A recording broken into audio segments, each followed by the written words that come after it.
اگر کوئی آدمی نماز میں ہنسے تو اس نماز کا کیا حکم ہے؟ اس کا جواب یہ ہے کہ دیکھیے 3 قسم کی چیزیں ہیں. ایک ہے قہقہا، دوسرے نمبر پر ہے ضحک، اور تیسرے نمبر پر ہے تبسم. سب سے پہلے یہ سمجھے کہ ان میں فرق کیا ہے، پھر حکم خود بخود معلوم ہو جائے گا.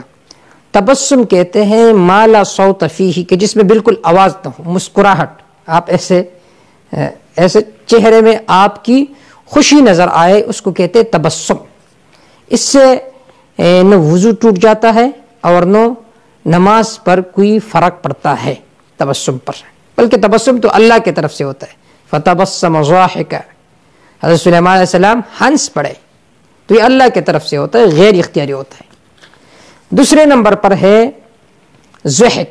ضحک کہتے ہیں الذی فیہ صوت، کہ جس میں آواز ہو، آدمی خود سنے لیکن دانت وغیرہ ظاہر نہ ہو. آپ ہنسے لیکن آپ کا دوسرا ساتھی بھی سنے، آپ بھی سنے، لیکن اس میں دانت وغیرہ ظاہر نہ ہو، اس کو کہتے ہیں ہنس نہ ضحک.